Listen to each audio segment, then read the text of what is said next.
50 years. Friends, I guess I'll always have Walt Whitman jumping rope in my head, old wound dresser, kissing those cable car conductors in his secret American hideaway. It's as if he were alive, sitting in the same room, but I feel that way about an entire pantheon. Might as well ring up Blake and Shelley, tell the guys to come see my garden, share a bottle of wine, go to a movie. What else at age 50 in the dawn of time? I want to shut up.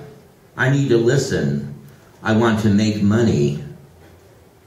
I need to learn, but it's all going fuzzy and gray. The years are like freight cars in the Santa Fe yards back home, roundhouse, turning down creaky old wheels of worn-out time. I'd cut the crap and speak openly of how much I miss my mother and how often she arrives in my solitary conversations with vaulted hallways and dreams, night visions. I'd stop being so messed up with hopeless desire and tell you straight just what it felt like to witness the color jump from her face. Well, it's not such a mistake to be alive and able to seize a bit of luck and a lot of complex emptiness at time's end.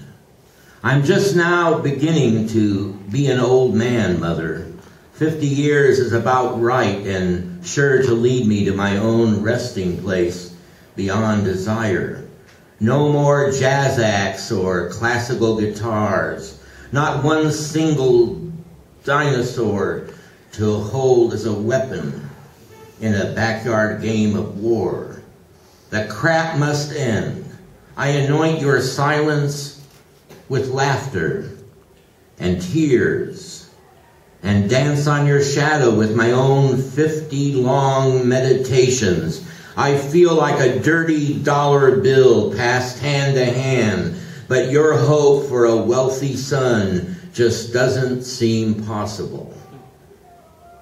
A minor fame, if you count the applause conjured up in my dreams, and a chance to hike further. One more man in a silk robe on the steps to Xanadu. One more bearded old guy hoping to enter your eyes again. Should be wise and wonderful, less able to contemplate or pass the buck. But I'm still waiting for the Nobel Prize Committee to pass into my secret wish to be a falcon or at least a mountain. I'm still available for any old university to laud me and make me a doctor of zoology.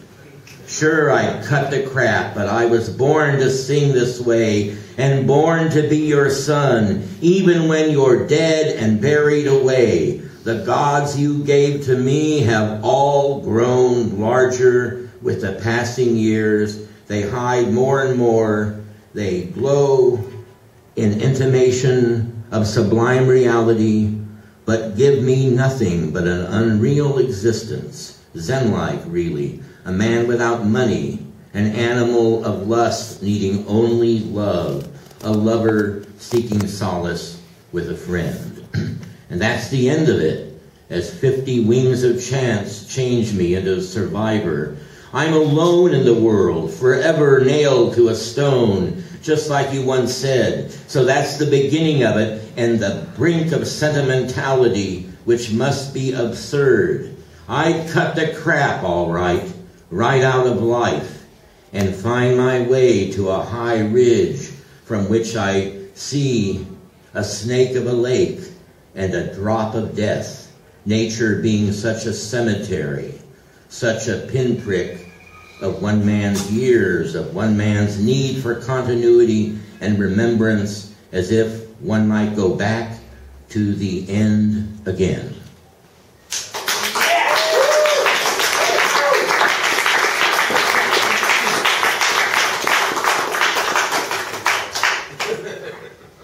called Well They Chatter for Judy Bernhard.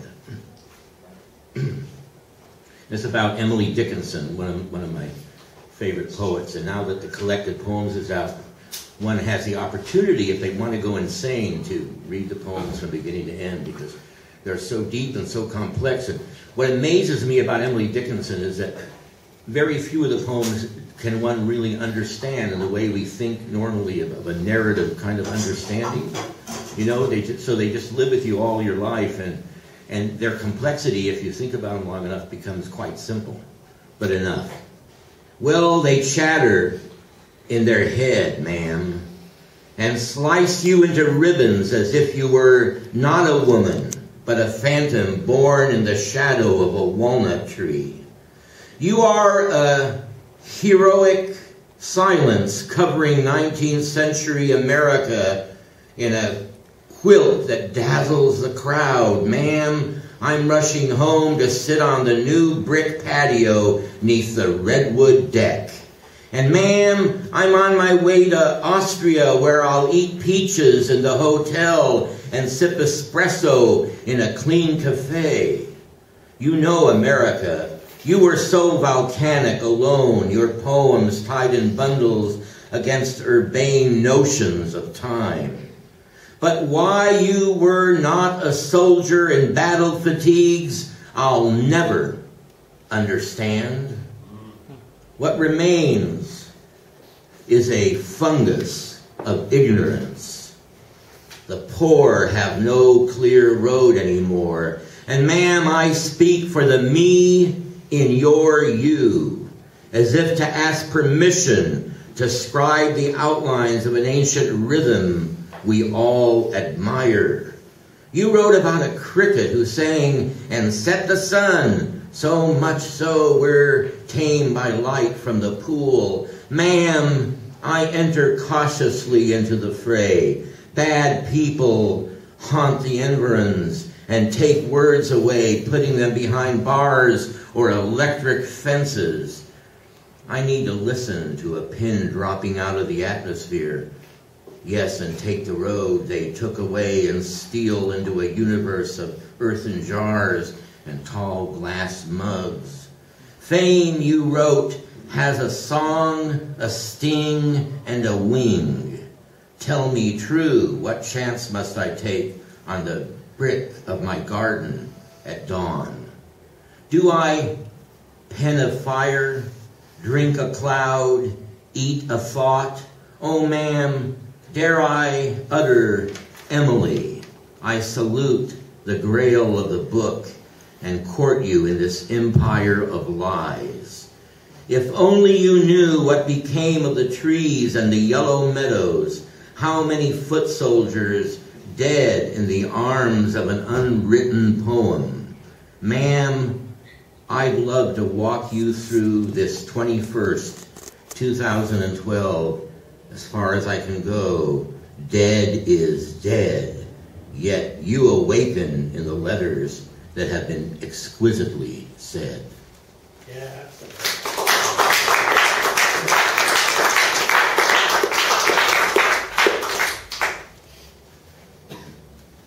Bar Mitzvah Boy with Yellow Star.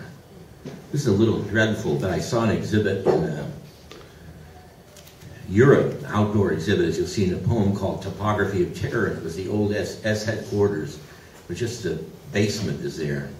And then there's this photo exhibit. Yuda in black lettering on a yellow background, sewn and sewn swiftly. There is no way to see it and not feel the utter horror in the boy's eyes. This photograph in Berlin at the Topography of Terror exhibition, there is real pain one feels in the warm sunlight, photo on wooden panels outdoors, the new city of God being built in every human heart. On time, Dante would love to see, to hold, to grasp. He would love to expound on the passions of a human heart and invoke all the muses at once. Yuda in a swivel-back chair on a cloud in the universe. The boy has rosy red cheeks and is alone. His parents already gone. Did he have a dog named Cosmos or a cat with black boots? His eyes demand a response.